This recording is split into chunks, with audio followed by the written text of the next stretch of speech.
So what is the Freehold Area Health Department doing with the podcast? We want to share with you the amazing work that local health departments do while sharing some of the outrageous true stories regarding the antics of our daily work. We're changing up the host, the guests, and the topics because we want to keep it fun and interesting. Let's learn what Freehold Area Health Department does.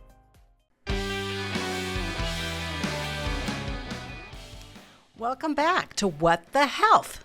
I'm Margy Jahn, the Health Officer from the Freehold Area Health Department, looking to share some additional tidbits about the day in the life of a health department. Today's podcast is titled Caught Red-Handed, Infection Control 101. Our first couple of shows, we focused on some of the environmental work that we do with health inspections. And today I want to talk about something that you may or may not know that we do, and that's outbreak management in long-term care facilities and the importance of infection control. Today, we have two very special guests, our epidemiologist, Nance, and Christa Moor, our public health nurse, and they're going to tell us a little bit about what they do on a day-to-day basis when it comes to infection control and managing outbreaks in long-term care facilities. Quick question, can you tell us a little bit about outbreak management and what that means in long-term care facilities and the role of the local health department? Yeah, so local health departments do have kind of a statutory requirement to assist long-term care and assisted living facilities through outbreak management, in addition to our long list of requirements, which includes general communicable disease control. Outbreak management is kind of another sector of that communicable disease control. We have 27 wonderful long-term care and assisted living facilities in our jurisdiction that we have the pleasure of working with pretty much every single day. I'm constantly talking to them. A lot of them have my cell phone number and they call me whenever they need. And they are required to report outbreaks to us upon suspicion that something is impacting their facility.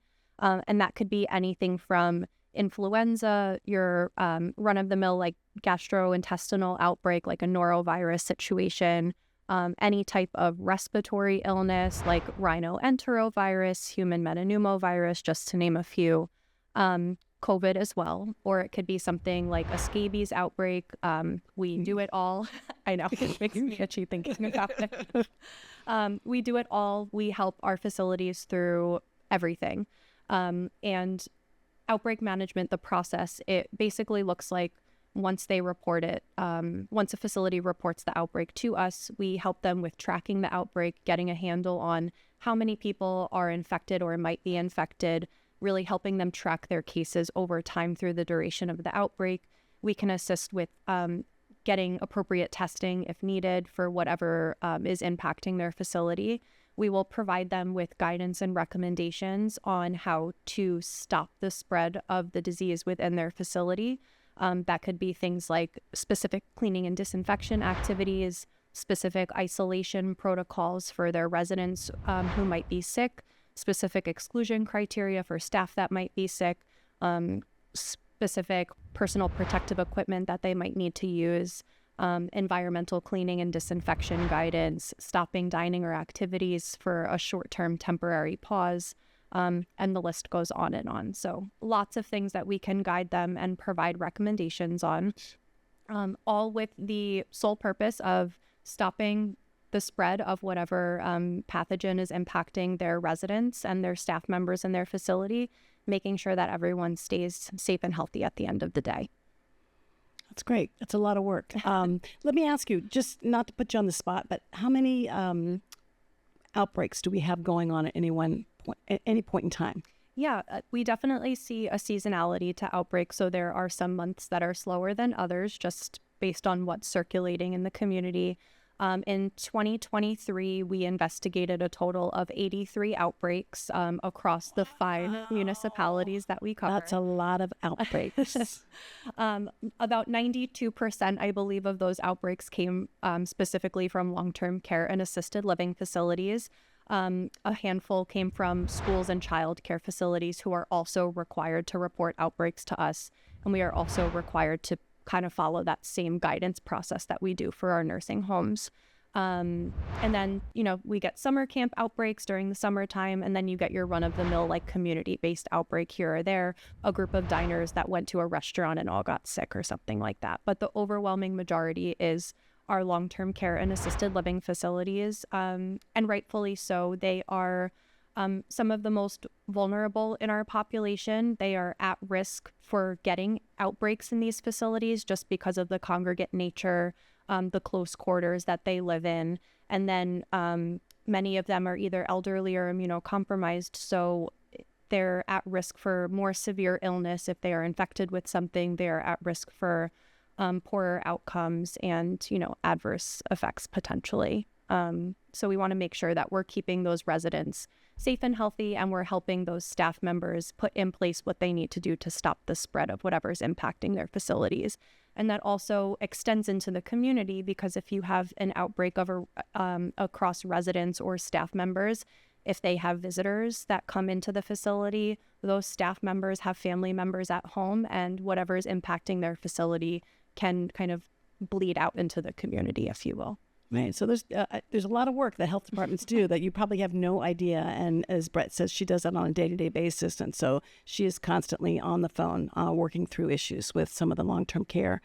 Christa, one of the things that Brett mentioned was infection control. Can you tell us, what is infection control? What does that mean? And why is that important? Yeah, definitely. So infection control is really just about keeping everybody healthy, right? It's about the steps we can take to prevent the spread of disease in any situation, but especially in long-term cares is what we're going to talk about today, and keeping everybody healthy. So when we think about long-term cares, right, it's not just about the residents, it's about the staff, like Brett mentioned, it's about the visitors who come into those facilities, the different people, the different service lines who work in those facilities. So not just nursing staff, but think about like your dietary service workers, your environmental service workers, everybody in that building. It's the set of steps and actions that every single person needs to take to prevent the spread of germs that cause disease and to keep people healthy. So it's everything from as basic as hand washing, which I say basic, but really hand washing is one of the most important things we do, and we like to talk about it a lot. But it's hand washing. It's wearing the right personal protective equipment or PPE based on what you're doing. It's environmental cleaning and disinfection so germs don't spread from surface to surface. It's about ventilation. It's all of these steps that we take as a whole that prevent the spread of germs in a facility and that keep everybody in that facility healthy and in their best shape. So it's a whole series of steps, and they're all important all the time. But when we have an outbreak, like Brett mentioned, that's when they become even more important. And that's when we work with these facilities and kind of coach them through exactly what infection control steps they need to be taking to end that outbreak as quickly as possible. All right. So it sounds like it affects everything. So whenever I think of infection control, I think of the nurse or the doctor or the staff who's taking direct care of the patients. Are there any other people in long-term care facilities that have to concern themselves or should be knowledgeable and understand infection control and the importance of it? Yeah, it's everybody. It's every single person in that building, regardless of their role there. And that's something we're going to talk about when we talk about some of the work we did. Infection control is certainly important for clinical staff like doctors and nurses, but if you're not educating your dietary workers or your environmental service workers on infection control, it's all for nothing. You're going to have huge gaps. So it's about making sure that everybody who works in the facilities has access to really good information that they need in order to practice good infection control practices while they're working. Every single person is important when it comes to infection control. We're going to talk a lot about that in a little bit. Okay, great. So now that we have a little bit of background, I'd really like to spend the rest of the episode talking about the fabulous training sessions that you guys have offered to our long-term care facilities. So not only helping to manage the outbreaks themselves, but also looking to, basically teach and educate the community and the workers at the long-term care facility about how they can improve their infection control. So can you tell us a little bit about Project First Line? What is it? Where did it come from? And what does it entail? Yeah, so Project First Line is an initiative by CDC, or the Centers for Disease Control and Prevention. It's basically like a suite of training materials, if you will, that provide local health departments like us with kind of these pre-prepped presentation tools and trainings and education to kind of bring out into our community to provide sound infection control guidance and education to our facilities. And I kind of want to pause and acknowledge that, we talked about our kind of statutory requirement for helping facilities through outbreaks and investigating cases of diseases. But this initiative that Christa and I undertook with going out into our facilities and training kind of took it a step further beyond our statutory requirement. We actually focused a little bit more on prevention. We acknowledge that we help facilities through outbreaks, but let's throw some education in there to prep them for before an outbreak happens.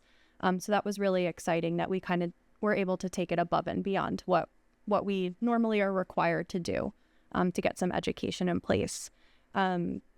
So the initiative that we started was a 2-phase educational series to our long-term care facilities. We did utilize CDC's Project First Line materials, and we brought training out into our facilities. So the first phase was a COVID-19 specific training that was really prominent and impacting our facilities during this point.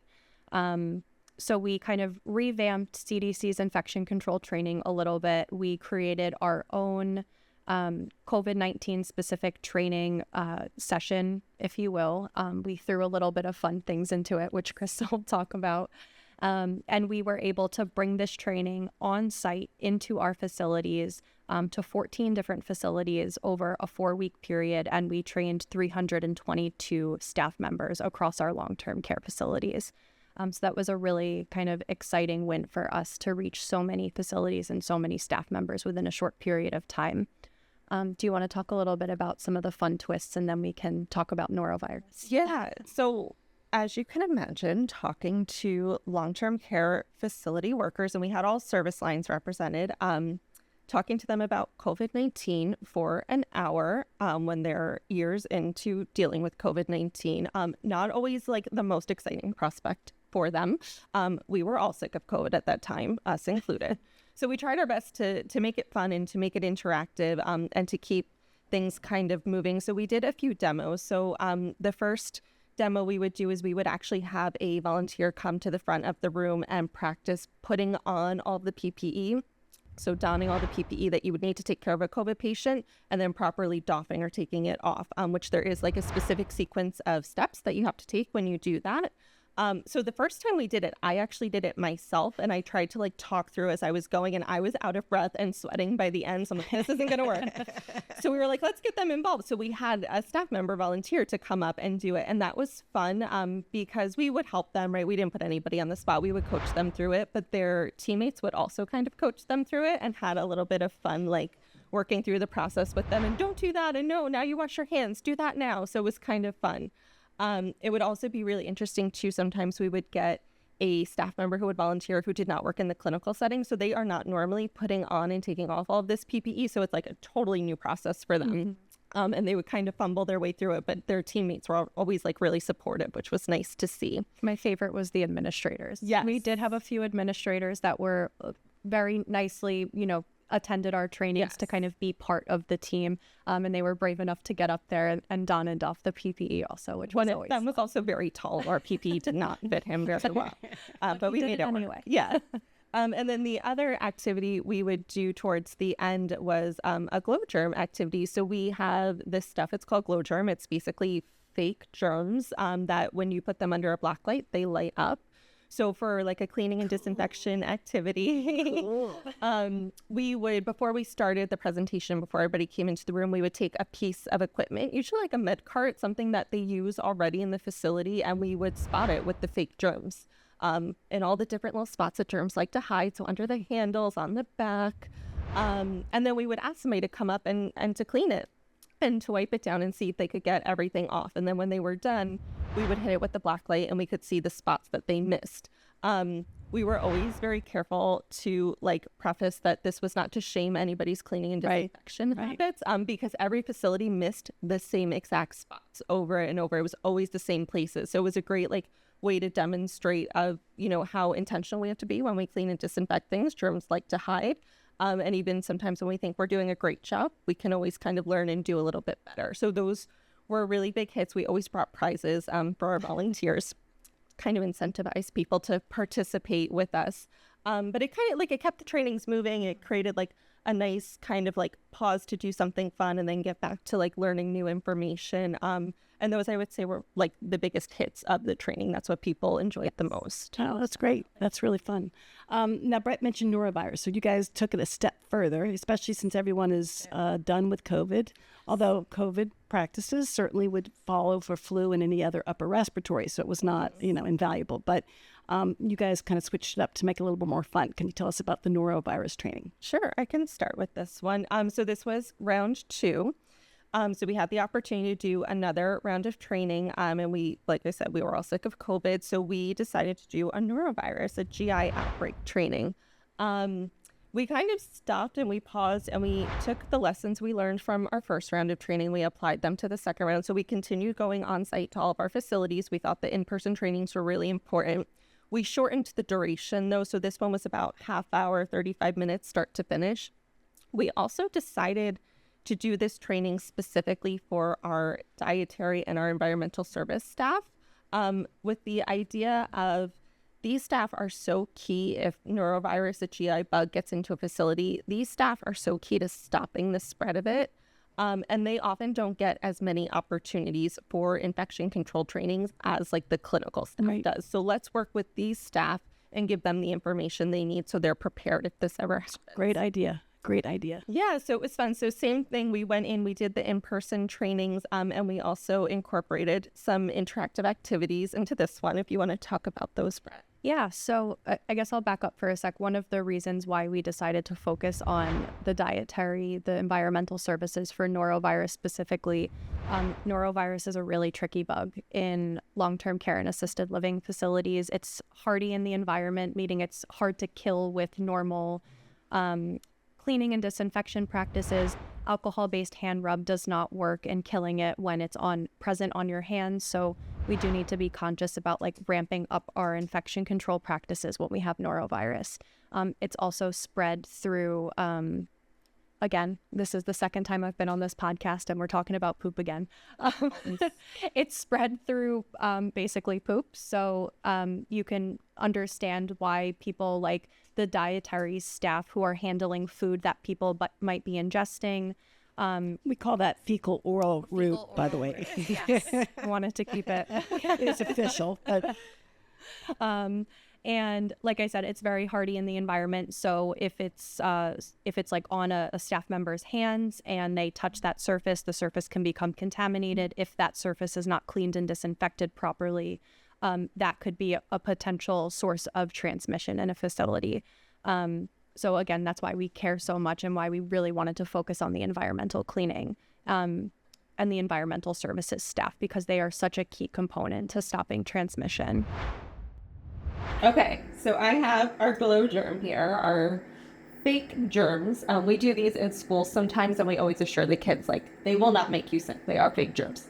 So I'm going to put some on my hands. And for the sake of this scenario, let's pretend, and I swear I would never do this, let's pretend that I have norovirus. And I just went to the bathroom, and maybe I didn't wash my hands, or I didn't wash them very well. So I meet Margy in the hallway. I say, Margy, it's so nice to see you. Oh my gosh. And then maybe I walk by Brett and I'm like, Brett, how's it going? High five. Good day. And then my phone rings and I pick up my phone and I touch that and I put that down. Well, theoretically, everything I just touched is now contaminated. So if we turn on our black light, and we may have to turn the lights off in the studio here. Now you can see the germs. Germs are super obvious on my hands. I put a lot on. There you go. There we go. Okay, so I'm lighting up. Huge, ton of germs. But let's look at Margy's hand, because I just shook her hand. Oh! Ew, gross! And there are all of my germs all over her hand. And if we come over to Brett, who I gave a high five, all over her hand. And they got on the phone because she touched that, and they're on my phone because I touched that. So we've just effectively contaminated. Well, I'm here, but I everything. touched my face. That's Oh. what happens when I touch my face. Oh, and now Margie got them on her face, so safe to say she's getting norovirus too. So don't put your hands in your mouth. Thanks, Christa. Yes. So a really nice, we can turn the lights back on, a really nice visual demonstration of how easy it is to spread germs, and all it takes is that one person not washing their hands for us all to now be infected with norovirus. I'm potentially going to embarrass myself. I've never done this, so I have no idea if I'm good at washing my hands. And I think I might just try, and most people don't think of washing your hands in between the fingers, so I'm going to purposely not do this and let Dave, all right? All right, so I'm going to give you a glob of red meat. Oh, that one should be plenty. All right, here's the soap on my hands. And we're going to put 20 seconds on the timer. You can also sing happy birthday or your ABCs, but I'm not going to do it. Why don't you guys sing happy birthday? Oh, we're going to pass. Come on. All right, Do you want me to sing happy birthday? we can just let's do the timer. Yeah. But you have to close your You eyes. have to close your eyes, though. I was willing to sing, but okay. You have to close your eyes. All right, you tell me when to start. Ready, go. And you do have to do it 2 times through. I need to hit the full 20 seconds.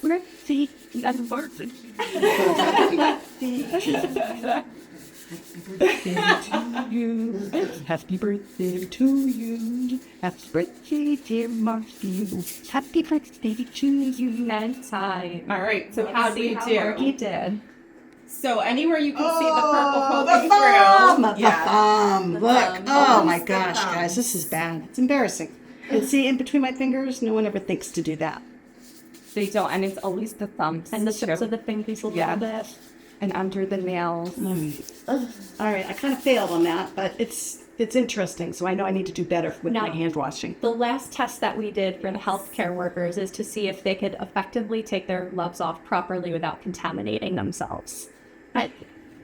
Oh, good start. Good start. I'm done. We fell apart a little bit at the end. Darn, I started off well. On the stopper. This is why I am not in infection control. I'm very good at it. But that's great. Ladies, thank you very much. Appreciate that. That was fun. Thank you very much for joining us. We had a great time, and I hope you enjoyed and learned something today. Take care.